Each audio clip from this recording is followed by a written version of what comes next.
Hi, Amos here. A couple of years ago, Danny and Dennis of DITA Audio approached me at one of the Tokyo headphone festivals with a prototype of their IEMs, which they called the answer. And that pair of IEMs was intended to be indeed the answer to the problem that many of us have, where we were dissatisfied with the sound quality from even the top of the range IEMs available. Of course, much less so the case now that everyone was coming up with high-end IEMs. However, the result of their efforts was quite impressive, and in not just one pair of IEMs but two. The first, the answer, of course, with a basic cable, and the truth with the Vandenhall the Truth cable, which uses their 3T technology. And that's what I have with me here today, is a pair of the Truth. And if you look at the box, it is very, very substantial. I mean, this has probably got to be the largest box for a pair of IEMs ever. If I open it up, the first thing to notice is a thank you message. This is the Japanese version, of course, so it's in Japanese, but a thank you message from Danny and Dennis for purchasing their IEMs, signed by them. And underneath, here we go, the IEMs themselves. First up, their instruction booklet. And if we open that up, you can see that the IEMs fit around the ear, like many do, designed to fit neatly. And of course, safety instructions, etc., in this case in Japanese. An airline adapter, which is very nicely made, with a side entry, you might note. So when it sits plugged in, it should fit nicely with the IEMs.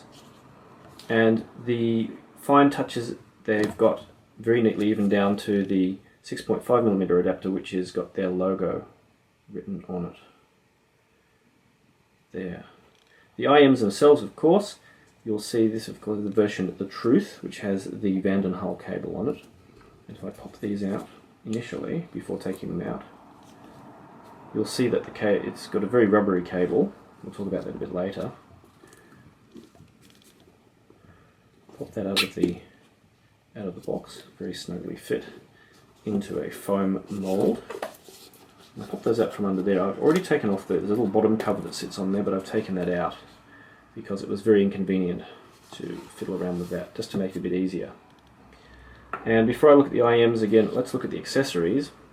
It comes with two cases, which is again I think the first I've ever seen for a pair of IEMs. First, a regular kind of zip pouch, which I'll open up, and that's fairly common. In here we have the tips, which I'll look at a bit later. I'll pull out one of those sets to look at a bit later. That's that case, which I'll put back for a moment. And a leather case, which is quite an interesting design.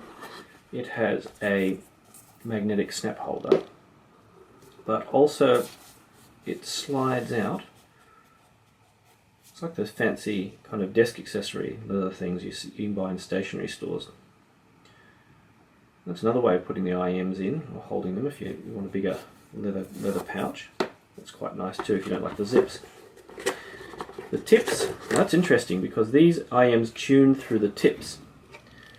So depending how you like your treble, there are three types of tips included. These are the largest tips, so probably less fiddly for me. If I grab one of each, you will see clearly what's going on. One pair is blue, one is grey, of all three sizes, and a third one is black.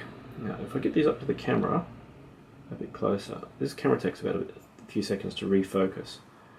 You should be able to see them fairly clearly, and if you turn them over, if I can do so without dropping them, which of course I did, you will see that the nozzle sizes for each tip are slightly different. The black being the largest, the grey being the medium, and the blue being the smallest, narrowest tip. And probably on the other side too, they're a little bit different sized. But that's where we get into the IEMs themselves. I'll start from the bottom up. Let the camera get into focus, this will take a few seconds. We have a very high quality plug. They chose the plug very carefully. They didn't just put any old plug on there. They even went down to the fine details to get the best, sonically best plug. As crazy as that may seem to some people out there, they aimed for that.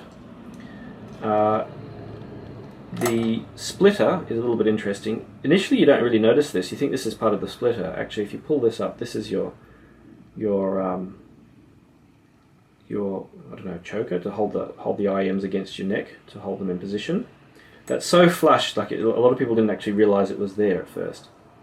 And if you ordered the Truth version with the Van den Hulde Truth cable, you get a little thing here which says the Truth custom made by Van den Hulde for DITA. And if I flip that over, you'll see a sample of the cable without the very outer rubber coating. And that cable is interesting because it doesn't use copper, silver, doesn't use copper, silver, palladium, or any common metal. It uses 5 metals and 1 non-metal. And it's completely unique. It's not something you can buy off the shelf by any stretch of the imagination. It is completely custom. The cable, of course, is very, very rubbery, but actually very quiet. When you hear them, if you rub the cable, you hear nothing. But actually this rubbery cable works very well. They're of course pre-shaped to sit around your ear, though if you have a hairdryer on high heat for a few minutes, you can reshape them yourselves if you heat up the cable enough. But it actually is a very, very high quality cable. Maybe the rubberiness seems to be a little bit irritating at first, but actually works better than usual. And the IEMs themselves, if my camera's going to get in focus, which it does, it will, if I hold it still anyway. The cable is not removable, which is unusual for a pair of high-end IEMs, but they decided that overall it was best this way, and they've designed it to be as robust as possible. The casing, of course, is aluminium. The logo embossed there. 2-piece case. It is not the first pair of IEMs to use this particular design, and it has an angled nozzle. Now, if I pull the tip off, you can see that too. It is a large nozzle, similar to Fittier Parterres and Fittier 334s. So, but even so, even though the largest tip, the black tips are about the same size, they pop on very, very easily, and that gives you a full-size nozzle. And the blue are the smallest and are a bit of a squeeze to get on there, but you can squeeze other tips on there as necessary. This one's going to be fiddly, but you can get it on there with a bit of effort. With a bit of a big push, it will go on there. And they come with one set of biflange tips as well for better isolation. That's the IEMs themselves. I'll move that closer. Give the camera a few seconds to get in focus. They are very well made. Actually, they gave me a set for reviewing, which had a very slight gap. I mean, I wouldn't have even noticed it. They said they were a factory reject. Yeah, but there's a very tiny gap. They aim, anything that's not perfect, they reject them. Danny and Dennis are aiming for very high quality sound, very high quality design, the best of everything. They are aiming for perfection here. And of course inside we have a single driver IEM, single dynamic driver covering the full range. No crossover networks, no unusual impedance issues, no phase issues, nothing like that. Very straightforward design, very high quality driver. And the driver is what makes the sound of these IEMs so good. Despite the fact of it having only a single dynamic driver, the performance all through the range from the deep bass through to the treble is excellent. The only problem with that is that it requires it could even be 150 or more hours for the drivers to really come good. During that time, the frequency response changes quite a bit, as well as the treble sounding a bit harsh initially, and that does take some time to settle down. But once they do settle down, you end up with a sound signature that has probably something fairly conventional for what you normally get in a pair of full-sized headphones. Something of a mid-bass hump, although not too strong, and something of a treble peak, which can be good and bad, but something that you can adjust through careful tip selection. For example, as I mentioned before, the black tips bring out the treble some more, probably a little bit at the expense of the bass, and on the other extreme you have the narrow nozzle blue tips, which do the opposite. They reduce the treble down a bit, but I did find that at one point they made the mid-bass a little bit too strong for my tastes.